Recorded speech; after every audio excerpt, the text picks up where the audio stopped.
불법 성관계 동영상 촬영건으로 입건된 가수 정준영 씨, 그리고 성매매 알선 혐의를 받고 있는 가수 승리 씨 사건, 국민들의 이목을 집중시키고 있는데요.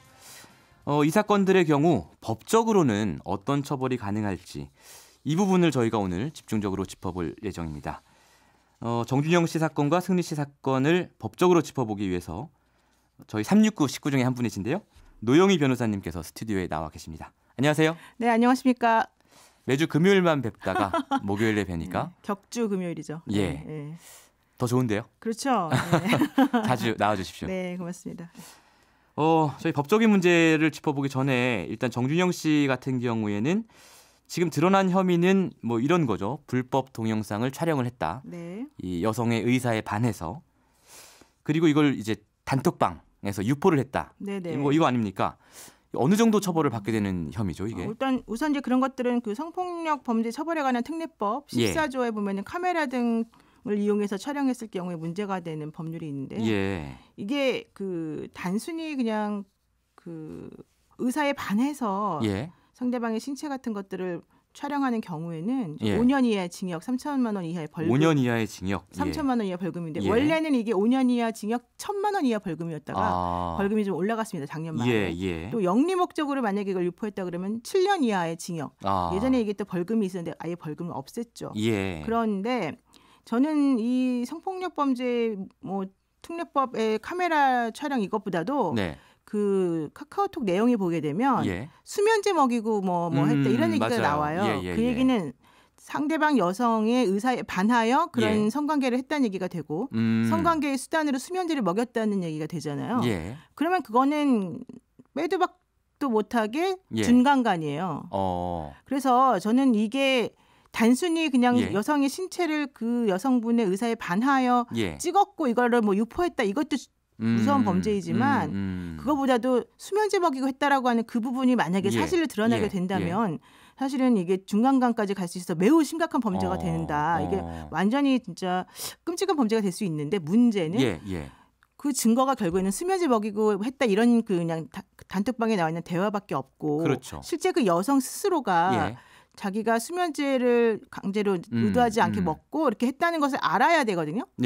근데 사실 모르잖아요. 이게 한참 지난 일이고 당시 여성이 그런 얘기를 글쎄요 모르겠는데 이렇게 말해버리게 되면 또 증거가 없어지고 또 정준영 씨가 나는 그냥 장난으로 한번 이렇게 사람들이 말한 거다. 이렇게 해버리게 되면 또 안 되기 때문에 그래서 경찰은 지금 제가 알기로는 제일 확실한 거. 그러니까 지금 여기서 일단은 뭐 촬영했고 유포한 건 확실하니까 그렇죠. 그걸로만 처벌할 수밖에 없다는 입장인 것 같고 그래서 정준영 씨도 그런 것들을 아마 법률적으로 도움 받았겠죠. 그러니까 그거는 어차피 자기가 빠져나갈 수가 없으니까 나머지 다 없애고 딱 그거 하나로만 처벌받기 위해서 미리 딱 정리한 게 아닌가 싶습니다.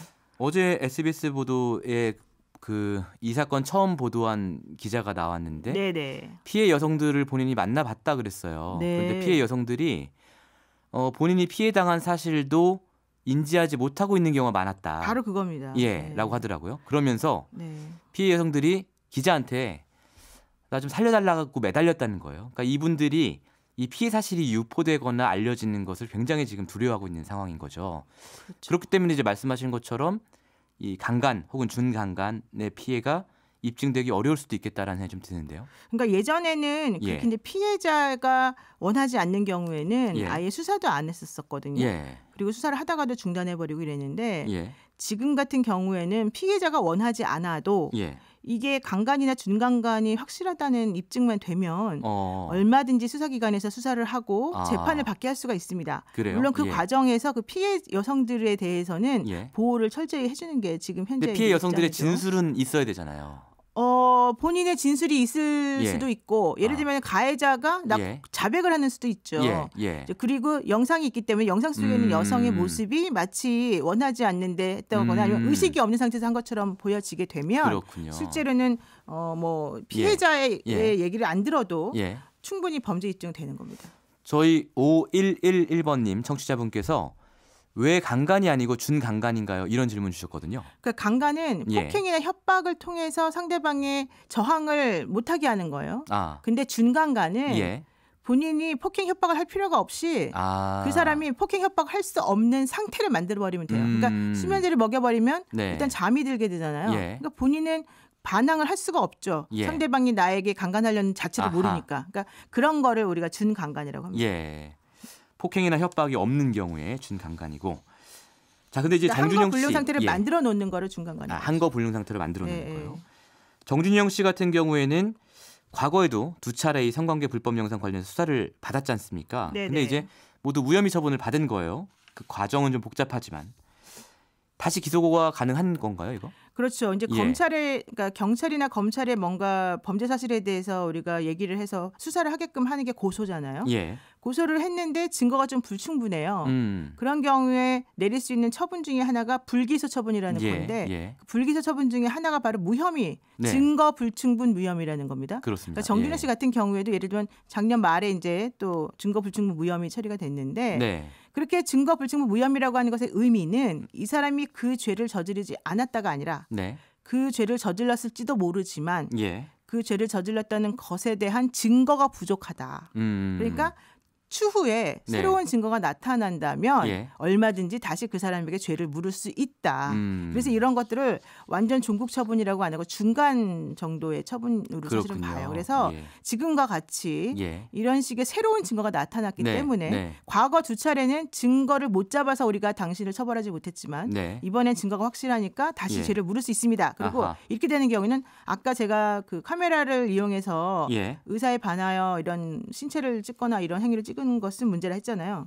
그런 경우에는 기본적으로 한 번의 경우에 아까 5년 이하 징역 말했는데 이게 지금 여러 건이잖아요. 그렇죠. 그러면 2분의 1까지 가중이 되는 거예요. 그래서 5년 플러스 2년 6개월이 더 가중이 돼서 장기 7년 6개월 이하의 범죄, 그러니까 그 형에 처할 수 있는 중죄가 되는 거죠. 그게 이제 법정 최고형인데. 그렇죠. 일단은.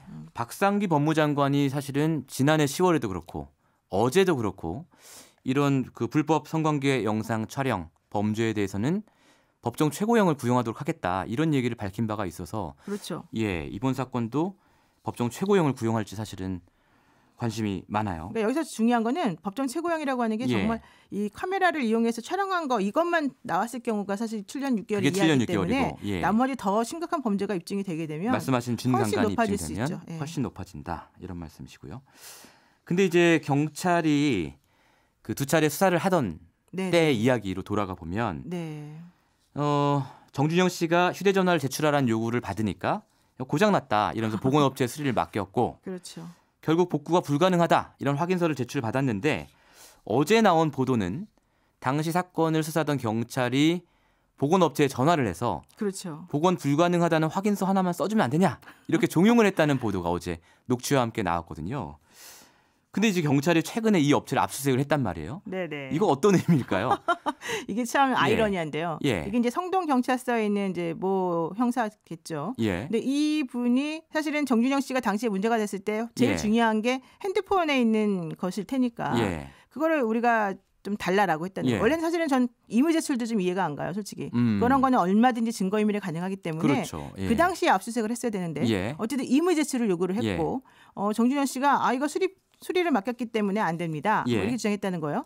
그러면은 진짜 수리 맡겼는지 확인해서 그 업체에 가서 먼저 자기가 확보를 하는 게 좋은데 그렇게도 하지 않고 오히려 전화를 걸어서 핸드폰 수리 다 됐냐 자기가 물어보고 그다음에 지금 좀 시간이 걸릴 것 같다라고 했더니 그러면은 복구 불가라고 해서 좀 우리한테 의견서를 보내줄 수 없냐 이런 말 했잖아요. 이게 바로 증거인멸을 전형적으로 시도를 한 건데 아예 경찰 스스로가 더 중요한 거는 그러고 난 다음에 또 어젠가요 뒤늦게 압수수색했잖아요. 그러니까요. 그거는 뭐예요? 그러면 증거인멸을 시도했던 업체에다가 다시 또 확인해보겠다? 스스로가 또 기존에 있었던 증거를 없앨 수 있는 그런 개연성 있는 거 아니냐 해서 못 믿겠다. 사실 이제 그렇게 되는 거죠. 그러니까 처음에 압수수색을 했다는 소식을 들었을 때는 이 업체가 증거인멸을 한 것을 확인하기 위해서 압수수색을 한 줄 알았는데 바로 그거죠. 어제 보도가 나온 걸 보니까 경찰의 증거인멸 상황을 좀 참네요.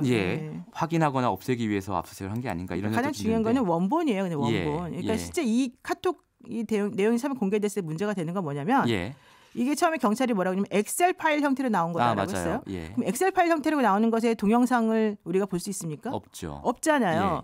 그 얘기는 동영상을 근데 봤잖아요, 우리가. 그 얘기는 동영상이 그대로 파일로 존재한다는 거예요. 동영상 파일이 존재한다는 거는 그 핸드폰에 그대로 살아있다는 거고 누군가가 그걸 일부러 저장해놨다는 거죠. 그런데 그냥 단순히 엑셀 파일이 있다는 것은 네. 실질적으로 한번 가공이 됐다라고 하는 의미밖에 안 되기 때문에 법정에서 증거가 안 되죠. 법정에서는 증거 능력을 인정하기 매우 어려워진단 말이에요. 그래서 사실 동영상 확보가 중요했고 그래서 핸드폰을 압수수색하거나 이렇게 원본 파일 확보하는 게 중요했는데 이제 봤더니 아예 원본 파일은 확보할 수도 없는 거 아니었냐. 내지는 권익위에 제보했던 방정현 변호사라는 분이 나 동영상 파일 다 줬습니다라고 했는데도 불구하고 경찰은 그런 것들에 대해서 모르겠다 했기 때문에 오히려 일부러 지금도 좀 증거인멸 시도가 있는 거 아니냐 이런 의심을 하고 있습니다. 알겠습니다. 근데 정준영 씨가 영상을 유포한 방식이 이걸 단톡방에 올려서 유포를 한 건데요. 그렇죠. 이런 경우에 같은 단톡방에 있던 사람들도 처벌을 받을 수 있는 건가요? 그냥 단순히 보기만 했다. 누군가가 올렸는데 상대방이 뭐 갑작스럽게 올리는 걸 우리가 막을 수는 없잖아요. 그런 경우에 그냥 보기만 한 거 가지고서 우리가 그 사람을 처벌하기는 곤란하죠. 그러면 그 사람들이 그 영상을 다른 데에 유포를 했다면, 다른 사람에게 유포를 했다면 처벌이 되는 건가요? 그렇죠. 이제 그런 식으로 내가 올리지 않았더라도 누군가가 올려놓은 것이 그 몰카 영상, 불법 촬영물 영상이라는 걸 내가 알고 또 불법 촬영물 영상물을 다른 곳에다가 전파시키게 되면 실질적으로 그 속에 있는 사람들의 명예가 훼손되거나 문제가 있을 거라는 걸 본인이 알고서 했다면 사실은 같이 그렇게 그 카메라 등 촬영 이용에 관련한 법률을 위반한 꼴이 되는 겁니다. 그렇군요. 그런데 다른 사람한테 유포까지는 안 했다 하더라도 야 동영상 좀 올려봐 이런 식으로 좀 이렇게 부추겼다거나 뭐 나도 보내줘라고 했다거나 이런 부분은 어떻게 됩니까? 그런 것도 역시 전파 우리가 이제 전파성이라고 그러는데 요즘은 클릭 한 번만 하고서도 모든 정보를 금방 수많은 불특정 다수에게 넘길 수가 있잖아요. 이걸 우리가 전파성이라고 그러는데 본인은 결과적으로 그 동영상의 존재를 알았던 것이고 만약에 그런 식으로 욕을 한다면 그다음에 그 동영상을 나에게 보여달라고 하는 순간 벌써 전파성을 훨씬 더 높게 지금 스스로가 이제 만들어버린 거거든요. 그렇기 때문에 이런 경우도 당연히 처벌이 될 가능성이 있죠. 그래요? 알겠습니다. 가수 승리 씨도 이제 오늘 경찰에 출석을 한다고 하는데 지난번에 이제 한 차례 경찰 조사를 받았는데 그때는 이제 피내사자 신분이었고요. 오늘은 피의자 신분으로 조사를 받게 되는 거죠. 피내사자랑 피의자는 어떻게 다른 겁니까? 우선 그 승리 씨는 이제 정준영 씨는 오늘 오전 10시에 출석을 하고 승리 씨는 오후에 출석을 한다고 하는데요. 피내사자라고 하는 것은 아직까지는 그 해당 사람이 범죄를 저질렀는지에 대한 확신이 없는 거예요. 수사기관에서.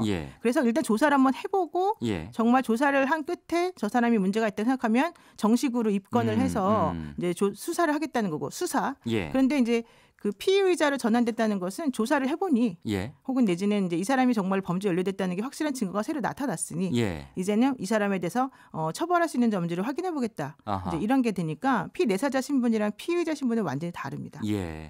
승리 씨의 혐의는 성매매 알선 혐의인데 성매매 알선 혐의가 입증되기가 좀 까다롭다 그러더라고요. 그렇죠. 성매매 알선 같은 경우에는 내가 이제 영리 목적으로 다른 사람에게 성매매를 하는 자가 존재해야 되는 것이고 그 사람에게 협박이나 뭐 이런 여러 가지 것들을 통해서 상대방 그러니까 다른 제3자에게 성을 공급하도록 제공하도록 중간에서 역할을 하는 건데요.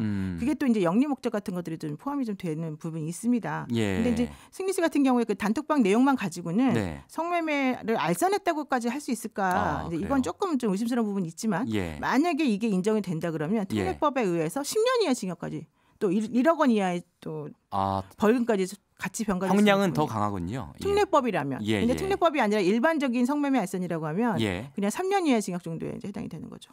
알겠습니다. 오늘 가수 정준영 씨와 승리 씨의 불법 성관계 동영상 촬영 혹은 성매매 알선 혐의의 어떤 법적인 쟁점들을 노영희 변호사님과 함께 짚어봤습니다. 감사합니다. 네, 고맙습니다. 평일 아침 7시 20분 시민보의 시선 집중.